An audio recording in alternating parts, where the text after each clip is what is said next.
Hello everyone, welcome to Coding Commando. आज के इस वीडियो में हम बात करने वाले हैं एपेक्स रोड मैप के बारे में कि आप एपेक्स कैसे सीखना शुरू करो और उसमें क्या क्या चीज़ें सीखो ताकि आप एक बेहतरीन एपेक्स डेवलपर बन सको। सबसे पहले मैं बात करूंगा कि अगर आप लोगों को जावा आता है तो वो बहुत ही अच्छी बात है, अगर नहीं भी आता है तो कोई बात नहीं, आप एपेक्स के साथ साथ सिंटेक्स सीख जाओगे, लॉजिक सीख जाओगे। लेकिन अगर जावा आता है तो वो बहुत ही ज़्यादा हेल्पफुल होगा आप लोगों के लिए। अब बेसिकली देखो, किसी भी प्रोग्रामिंग लैंग्वेज में होता क्या है कि आपको लॉजिक्स बिल्ड करने आना चाहिए, प्रॉब्लम सॉल्विंग आना चाहिए। ये सारे प्री रिक्विजिट्स आपके अंदर होने ही चाहिए। जैसे कि अगर मैंने कभी बात करा किसी बिजनेस लॉजिक का, तो आप उसको सॉल्व करके प्रोग्रामिंग में कैसे इंप्लीमेंट करोगे, ये सारी चीज़ें आपको बिल्ड करना पड़ेगा और ये सारी चीज़ें प्रैक्टिस से आएगी। तो अगर आपने पहले से कोई प्रोग्रामिंग सीख रखा है तो आपको ये सारी चीज़ें आती होगी ऑलरेडी। अगर नहीं भी सीखा है तो डोंट वरी, आप प्रैक्टिस करते करते एपेक्स में सीख जाओगे। सबसे पहले आपको समझना ये है कि एपेक्स क्या है और उसका फीचर्स क्या है, और फिर वो सेल्सफोर्स में किस तरीके से काम करता है, मतलब उसका इन्वायरमेंट क्या है और सेल्सफोर्स के लिए किस तरीके से वो यूज़फुल है। फिर हम लोग जानेंगे उसके डेटा टाइप्स के बारे में, ऑपरेटर्स के बारे में और लॉजिक्स के बारे में, जैसे कि इफ हिल्स जो यूज़ होता है, लूप्स जो यूज़ होते हैं, वो सारी चीज़ें जानेंगे। फिर हम लोग उसके क्लास, मेथड्स, वेरिएबल्स के बारे में जानेंगे। फिर एक्सेस मॉडिफायर्स के बारे में जानेंगे, ऑब्जेक्ट इंस्टेंस के बारे में जानेंगे। मतलब कि यहाँ पे थोड़ा आपको उप्स का कॉन्सेप्ट समझना पड़ेगा, जानना पड़ेगा, क्योंकि एपेक्स जो है वो सिमिलर टू जावा है। इट मीन्स कि यहाँ पे भी उप्स का कॉन्सेप्ट यूज़ होता है, तो वो सारी चीज़ें आपको सीखनी पड़ेगी एपेक्स सीखने के दौरान।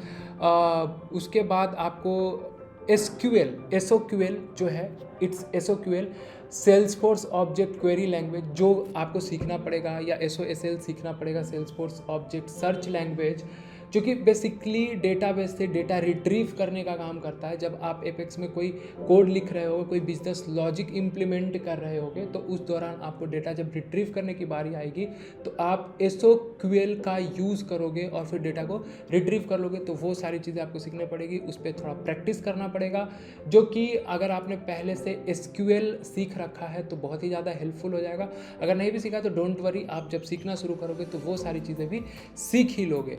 उसके बाद आप DML पे आ जाओगे, मतलब कि इंसर्ट, अपडेट और डिलीट वाला कॉन्सेप्ट सीखोगे एपेक्स में कि किस तरीके से वो सारी चीज़ें इम्प्लीमेंट करी जाती है और किस तरीके से हैंडल कर सकते हो। बल्क डेटा आया तो उसको कैसे हैंडल करोगे, सिंगल रिकॉर्ड होगा तो कैसे हैंडल करोगे।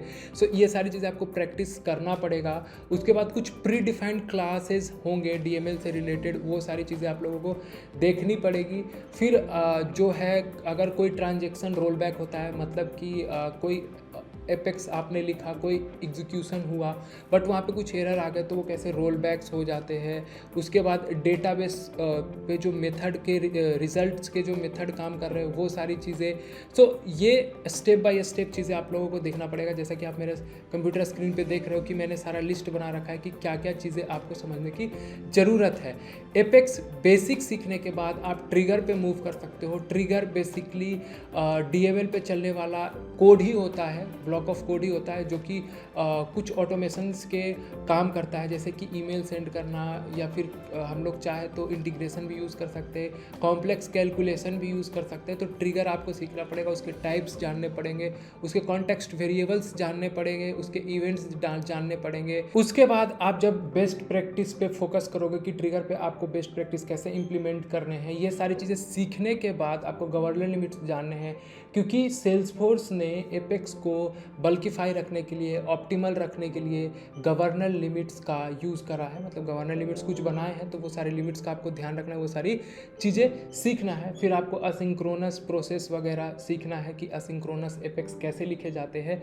ये सारी चीज़ें जानने के बाद आपको टेस्ट क्लासेस के बारे में जानना है, क्योंकि जब आप डिप्लॉयमेंट करने जाओगे तो वहाँ पे टेस्ट क्लासेस यूज़ होते हैं एपेक्स में, तो वो सारी चीज़ें आपको जाननी पड़ेगी। ये एक ब्रीफ रोड मैप है एपेक्स सीखने का सेल्सफोर्स में, जहाँ पे आप इन सारी चीज़ों को इम्प्लीमेंट करके, प्रैक्टिस करके और अच्छे से सीख सकोगे। अगर आपको अच्छा लग रहा है कि इस तरीके से फॉलो करना चाहे तो आप इस रोड मैप को भी फॉलो कर सकते हो। अब साथ ही साथ जब आप इस रोड मैप को फॉलो कर रहे होगे तो ट्राई करना कि रियल टाइम प्रोजेक्ट्स, क्योंकि देखो एपेक्स बैकएंड की चीज़ है, तो यहाँ पे प्रोजेक्ट्स की मैं अगर बात करूँ तो UI तो होगा नहीं।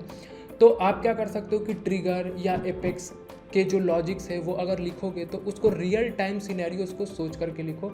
जैसे कि मान के चलो कि किसी ने रजिस्टर करा मेरे बैंकिंग सिस्टम में, तो उसको किस तरीके से मैं मेल भेज सकता हूँ, या फिर किसी ने रजिस्टर करा मेरे जॉब पोर्टल पे, तो उसको कैसे मैं इंटीमेट कर सकता हूँ कि आपका जॉब प्रोसेस कहाँ तक पहुँचा है, कोई जॉब रोल्स आए हैं या नहीं आए।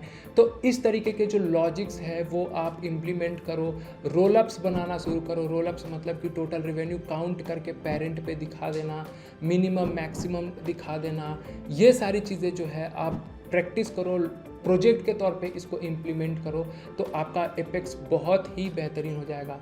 अगर आपको ये रोड मैप पसंद आया है और आप इसको फॉलो करने वाले हो तो कमेंट डालो इसके नीचे, और लाइक कर लो इस वीडियो को, और इसी तरीके के इन्फॉर्मेटिव वीडियोस देखने के लिए कोडिंग कमांडो को सब्सक्राइब कर लो।